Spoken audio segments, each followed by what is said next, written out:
Hola, ¿qué tal? Espero se encuentren bien. En esta oportunidad vamos a hablar sobre el artículo número 2 del título preliminar del Código de Protección y Defensa de los Consumidores. Veamos el código.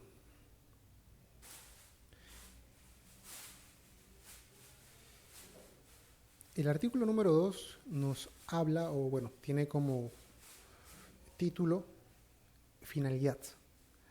Dice, el presente código tiene la finalidad de que los consumidores accedan a productos y servicios idóneos y que gocen de los derechos y los mecanismos efectivos para su protección, reduciendo la asimetría informativa, corrigiendo, previniendo o eliminando las conductas y prácticas que afecten sus legítimos intereses. En el régimen de economía social de mercado establecido por la Constitución, la protección se interpreta en el sentido más favorable al consumidor, de acuerdo a lo establecido en el presente código. Bien, veamos lo que dice al inicio de este artículo. Tiene la finalidad este código de que los consumidores accedan a los productos y servicios idóneos. Eso es primero. Evidentemente esa es la finalidad, ¿no? Eso es lo que se busca. Ese sería el ideal, de que los consumidores accedan a productos y servicios idóneos. Ahora, eso lo garantiza el código. El código garantiza eso, tiene como finalidad en efecto eso. Y yo creería que no tanto. Yo creería que la finalidad es establecer las conductas pasibles de sanciones, los derechos. Lo que debiera hacer, lo que debiera darse en la realidad, ¿no? Que no sucede evidentemente, pero que en efecto accedan. O sea, creo que no es tan, o no va por esa línea lo que dice este artículo número 2. Vamos a ver pues que se establecen derechos, seguridad, salud, educación, pero son situaciones que la norma describe y que en algunos casos las sanciona, ¿no? Pero creo que eso de que tengan como finalidad acceder a productos y servicios, eso ya no va más por eso, ya no va más por lo que establece el código, sino iría más por las decisiones a nivel jurisprudencial, quizá, las políticas, en mayor normativa al respecto.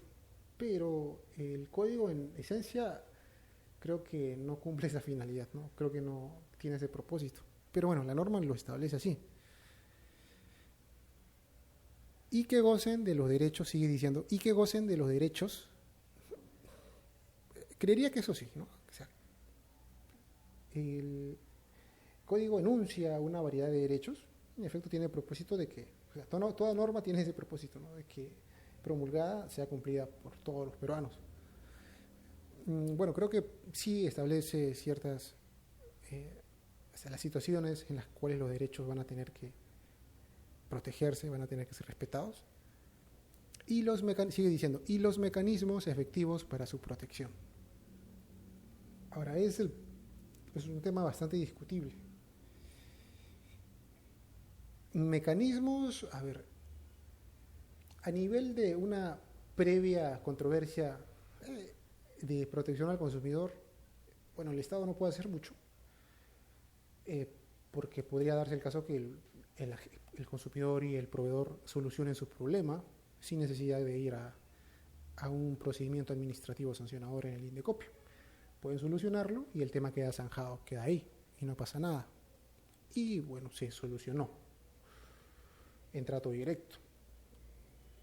O puede pasar que no lleguen a un acuerdo y pues que el consumidor presente un reclamo en Indecopio y que Indecopio haga las veces de mediador entre ellos, que también es un mecanismo. Si ahí entramos a mecanismos de efectivos a la solución de controversias. O puede ser que no siga haciendo caso el proveedor, no ayude en la solución y que el consumidor no tenga más opción que denunciarlo. Entonces se va a abrir un procedimiento administrativo sancionador, se van a imputar los cargos al proveedor se va a tener que seguir un procedimiento administrativo, se dictará en su momento una resolución final imponiendo una sanción de multa, medidas correctivas, o en todo caso declarar infundada o improcedente la denuncia. Pero el mecanismo está. Si es que hay un problema, una controversia entre un proveedor y un consumidor, el Indecopi, el Estado, brinda a los ciudadanos un mecanismo de protección que es la vía del procedimiento administrativo sancionador, mediante una denuncia. O en algunos casos, la administración lo hará de oficio. Entonces, el mecanismo está. Ahí no hay ningún punto de discusión. Pero, a ver, el artículo 2 te dice mecanismos efectivos para su protección. Una cosa es que el procedimiento esté ahí a disposición de los ciudadanos y otra cosa es que ese procedimiento sea efectivo. Hasta la emisión de una resolución en primera instancia o en segunda instancia, yo creería desde mi punto de vista que es efectivo, sí, es bastante rápido a comparación de los procesos judiciales, los que te puedes demorar 5 o 10 años. En un procedimiento de protección al consumidor, hasta las 2 instancias, te tomaría aproximadamente un año aproximadamente. ¿No? Entonces, es un poco célere, sí, en ese sentido es efectivo, pero ahora, mucho pasa que los proveedores hacen caso omiso a lo que se dicta en una resolución, incluso cuando se les pone la multa. Son reacios a cumplir las medidas correctivas. No hacen caso en simples y sencillas palabras a lo que resuelve el Indecopi. Entonces, ahí entramos a lo que en efecto se puede discutir como efectivo, mecanismo efectivo. ¿Qué puede hacer el Indecopi para que eso que ha dictado se cumpla y que el derecho de los consumidores en efecto sea protegido? Ahí yo tengo una posición y creo que no es efectivo. Creo que no lo es porque ya se comentará esto después a nivel procesal en los artículos referentes al procedimiento en sí. Una vez emitida la resolución final en segunda instancia, hay dos situaciones. El proveedor puede cumplir o no puede cumplir. Si cumple las medidas correctivas, lo informará al Indecopi y posteriormente pagará la multa. Si no cumple, ¿qué hacemos con la medida correctiva? El Indecopi en sus resoluciones dice al momento de resolver que de tomar conocimiento del incumplimiento se impondrá una multa al proveedor. Pero el Indecopi, ¿ustedes creen que está al pendiente de cada procedimiento, si se cumple o no? ¿Va a llamar al consumidor y va a decirle, oye, ha cumplido tal proveedor, la empresa que la ha cumplido las medidas correctivas? Evidentemente eso no va a pasar. Y la carga de informar, evidentemente, lo va a tener el consumidor. Si no cumplen, el consumidor va a tener que informarlo al Indecopi. Ahora, el tema pasa por el hecho de que no hay o no está regulado el tema de los plazos para imponer las multas por incumplimiento de medidas correctivas. Entonces, si yo informo el día de hoy, 30 de mayo de 2003, teniendo ya mi resolución con medidas correctivas que tiene que cumplir el proveedor, lo informo, pueden pasarse 1, pueden pasarse 2, 3, 4, 5, 6 meses sin que el Indecopi haga nada.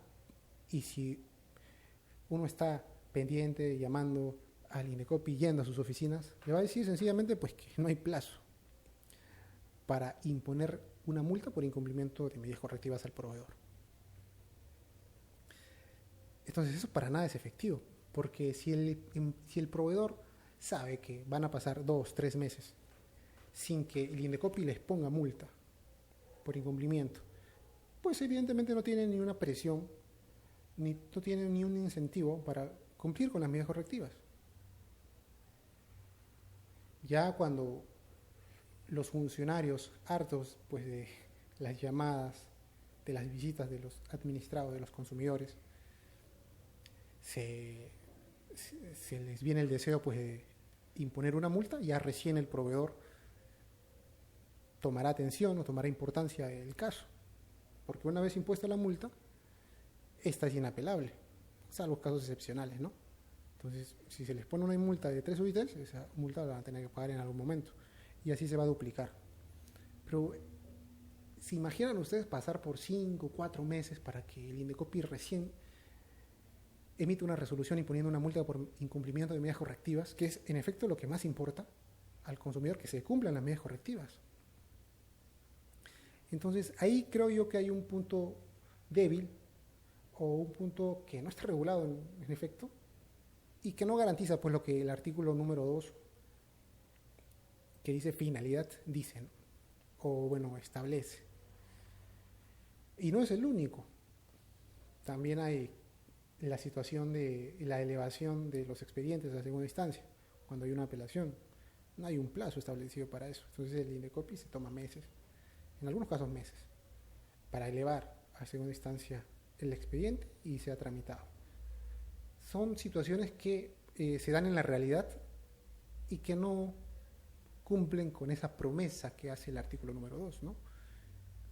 Que gocen los consumidores de mecanismos efectivos para su protección. Bueno, eso es respecto a esa parte que dice el código, para que lo tengan en cuenta. Sigue diciendo, reduciendo la simetría informativa.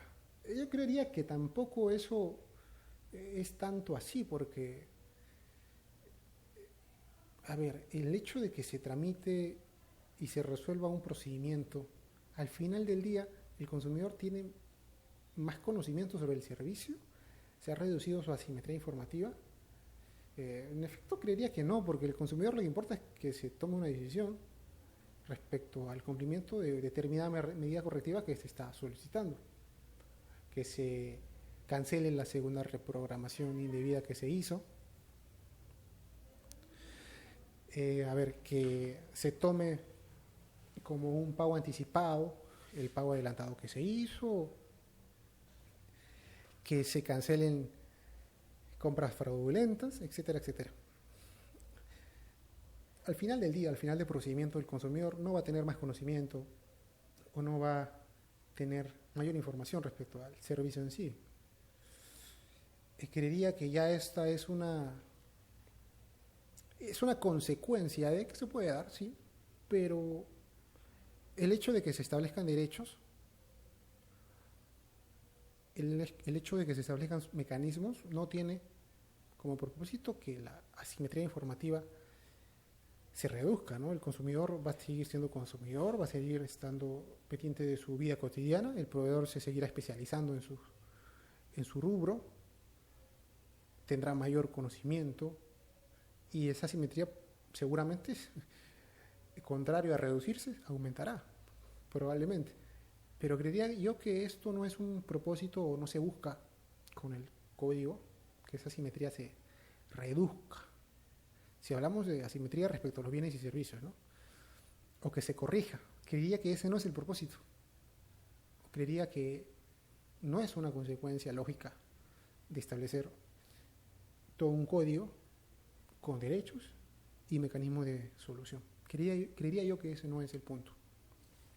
Sigue diciendo, previniendo o eliminando las conductas y prácticas que afecten a sus legítimos intereses.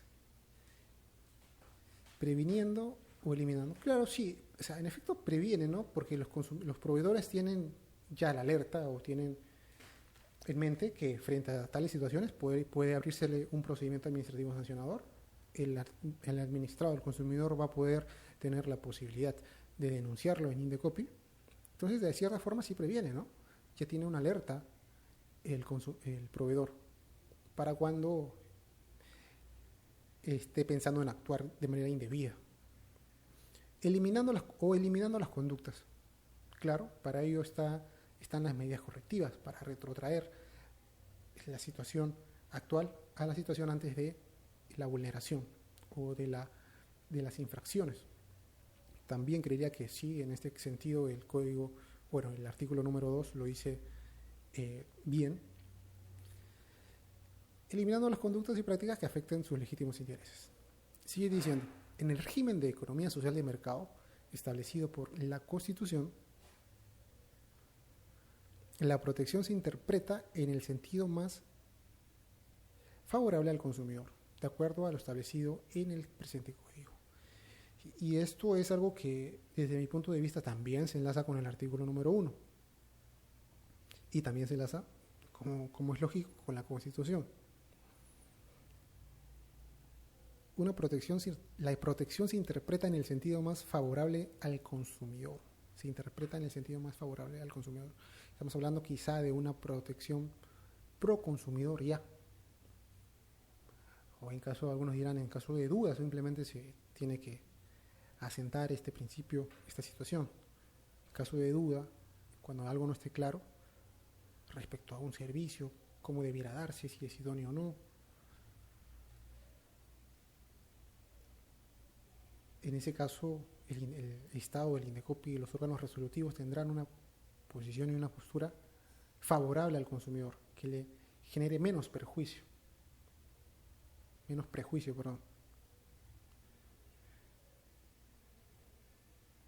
Entonces, estamos hablando pues ya desde el artículo número 2 del título preliminar, perdón.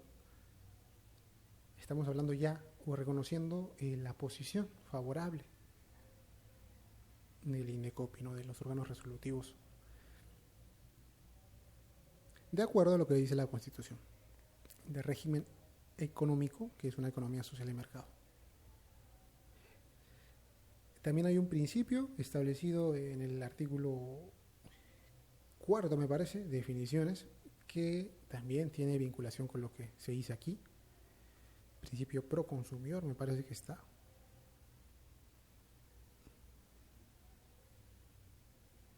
Perdón, en el artículo 5, principio pro consumidor, que ya lo veremos después. Pero bueno, por el momento eso, ¿no? Respecto al artículo número 2, respecto a la finalidad, he dado algunos comentarios. Espero que les haya sido útil. Y como voy a comentar siempre en los videos, son mis opiniones, la mayoría de estas cosas que digo, y siempre están dispuestas a la crítica, ¿no? Expuestas a la crítica. Evidentemente me interesaría también conocer sus posturas, pueden comentarlo, y para tratar de abundar sobre el tema, ¿no? Y tener una perspectiva mucho más amplia. Bueno, eso respecto al artículo número 2, finalidad del título preliminar del Código de Protección y Defensa del Consumidor. Es todo por este video. Gracias por verlo.